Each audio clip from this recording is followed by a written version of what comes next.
திருச்சி கிழக்கு சட்டமன்ற தொகுதிக்குட்பட்ட அருள்மிகு மலைக்கோட்டை உச்சி பிள்ளையார் கோயிலிலே ரோப்கார் வசதி செய்து தரப்படும் என்று நமது தேர்தல் அறிக்கையில் கூறியவாறு திராவிட மாடல் ஆட்சியில் மிக சிறப்பாக பணியாற்றி கொண்டிருக்கிற அமைச்சர் அண்ணன் திரு சேகர்பாபு அவர்களும் நானும் 2023 வருடம் திருச்சி மலைக்கோட்டை உச்சி பிள்ளையார் கோயிலை ஆய்வு செய்தோம்.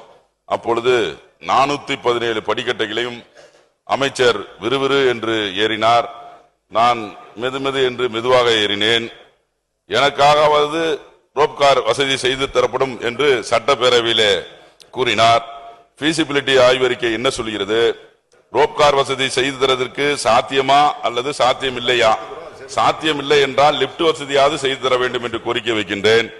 அதே போல அந்த கோயிலுக்கு சொந்தமான தெப்பக்குளம் முழுவதும் ஆக்கிரமிப்பு செய்யப்பட்டு தெப்பக்குளம் இருக்கிறதா இல்லையா என்று தெரியாமல் கடைகளும் சாக்கடை கழிவுநீர்களும் மீன்கள் செத்து மிதப்பதால் அந்த பகுதியிலே துர்நாற்றம் வீசுகிறது. இது குறித்து மாநகராட்சி அதிகாரிகளிடமும் பலமுறை முறையிட்டும் சரிவர நடவடிக்கை எடுக்கவில்லை.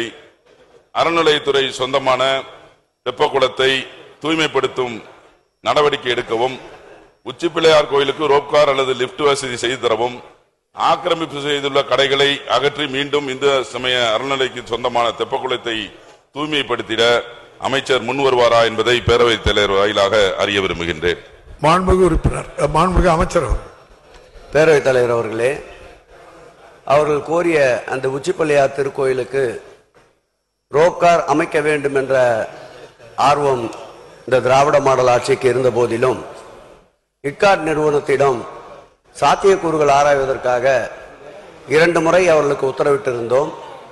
அவர்கள் சாத்தியக்கூறுவை ஆராய்ந்த வகையில் கீழ் மேல் ஆகிய இரு தளத்தில் நிறுத்தத்திற்குண்டான இடமில்லை என்றும், அதேபோல் டிக்கெட் கவுண்டர், அதேபோல் அலுவலகம் அமைப்பதற்குண்டான சாத்தியக்கூறுகள் இல்லை என்று அவருடைய அறிக்கை தெரிவித்த பிறகு நானும் துறை சார்ந்த அதிகாரிகளும் 4 முறை இட்காட்டினுடைய சிறப்பு அதிகாரிகளோடு சென்று ஆய்வு செய்தோம். முழுக்க சாத்தியக்கூறுலே என்று கூறிய பிறகு மாண்புமிகு முதலமைச்சருடைய கவனத்திற்கு கொண்டு வந்தவுடன் லிப்ட் வசதியை செய்து தர சொல்லி உத்தரவிட்டிருக்கின்றார். நிச்சயமாக அவர் நாங்கள் அந்த மலைக்கு சென்ற போது கடினமாக ஏறினார் என்று கூறினார். அடுத்து இந்த ஆண்டு இறுதிக்குள் சுலபமாக இறைவனை தரிசனம் செய்கின்ற ஒரு நல்ல சூழலை உருவாக்கி தருவோம் என்பதை தெரிவித்துக் கொண்டு, அவர் கூறிய அந்த தெப்பக்குளம் என்பது 1947 ஆண்டு சென்னை அந்த மாநகராட்சிக்கு 100 ஆண்டுகளுக்கு குத்தகைக்கு விடப்பட்டிருக்கின்றது. அந்த மாநகராட்சியில் அவ்வப்போது சேருகின்ற கழிவுநீர் போன்ற ஆக்கிரமிப்புகளை அகற்றுவதற்கு தொடர்ந்து மாநகராட்சிக்கு இந்து சமய அறநிலையத்துறை அறிவுறுத்தி வருகின்றது.